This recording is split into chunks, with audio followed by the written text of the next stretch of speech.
Imagine a world where your hairstyle is government approved, where blue jeans are a symbol of rebellion, and where a 3-generation punishment rule exists. Sounds like something out of a nightmare, right?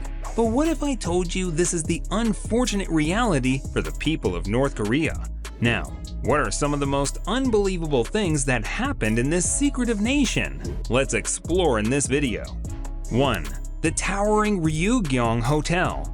In the heart of Pyongyang, North Korea's capital, stands a towering structure that has never welcomed a single guest. Known as the Ryugyong Hotel, this 105-story skyscraper is an enigma that has puzzled architects and tourists alike. Construction began in 1987 with grand plans for a mixed-use development, including a hotel. However, the project came to a screeching halt in 1992 due to an economic crisis following the dissolution of the Soviet Union. For years, the building stood incomplete. But the story doesn't end there. In late 2016, there were signs of renewed activity. Reports surfaced that representatives of Orascom, an Egyptian telecommunications company involved in earlier construction phases, had visited North Korea. Despite these developments, the interior of the hotel showed no signs of nearing completion. So, why does this empty giant continue to dominate Pyongyang's skyline? Some speculate that it's a symbol of North Korea's ambition, a monument to the country's resilience against economic hardships and international sanctions. Others see it as a glaring testament to the regime's misallocation of resources. Whatever the reason, the Ryugyong Hotel remains one of the most intriguing architectural wonders of North Korea, a silent behemoth that tells a story without uttering a word. 2. A cut above.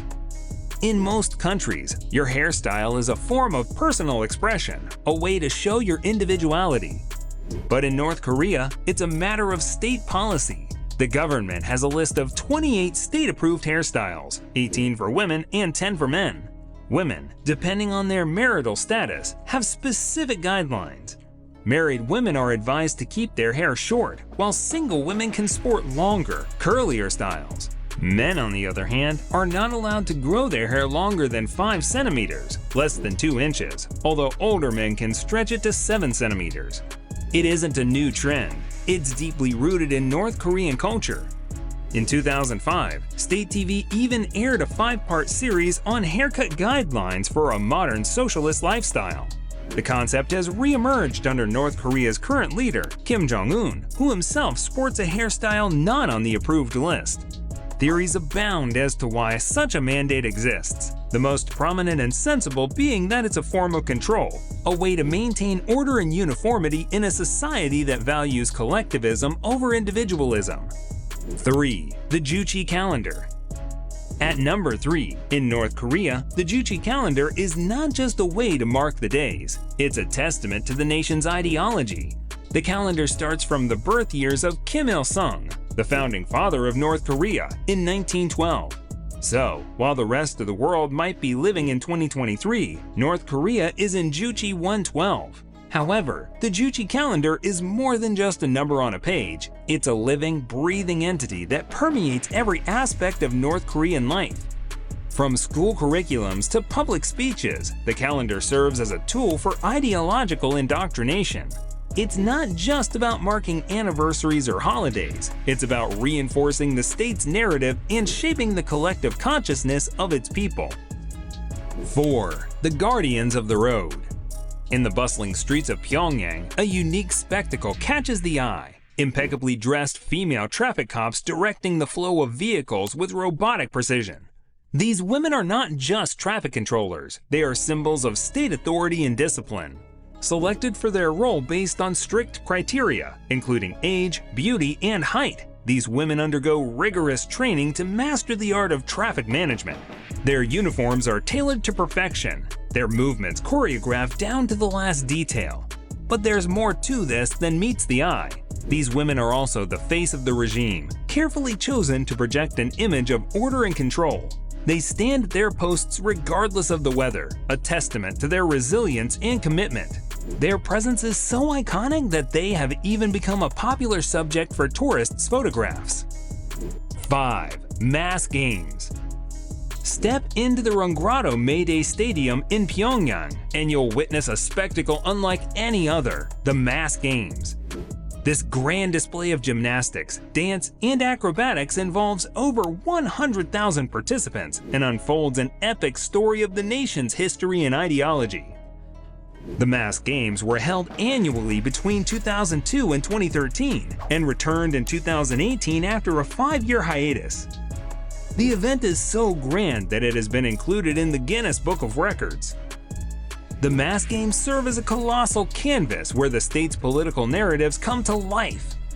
Participants as young as 5 are selected based on skill level and dedicate many years of their lives to this event. The performances are not just for local eyes. In recent years, foreign tourists have been allowed to watch one of the many shows. 6. No blue jeans allowed. In North Korea, blue jeans are seen as a representation of American imperialism and Western ideology. Wearing them is akin to making a political statement against the regime, and that's a risk not many are willing to take. The government has gone to great lengths to ensure that this Western influence doesn't seep into the country. Shops don't sell them, and you won't see them in advertisements either. If you're caught wearing blue jeans, the consequences can range from a stern warning to more severe forms of punishment. 7. The K-pop paradox. K-pop, a genre that has taken the world by storm, faces a unique challenge in North Korea. It's not just frowned upon, it's considered a vicious cancer by none other than the country's leader, Kim Jong-un. But why such strong words for a music genre? The answer lies in the power of influence.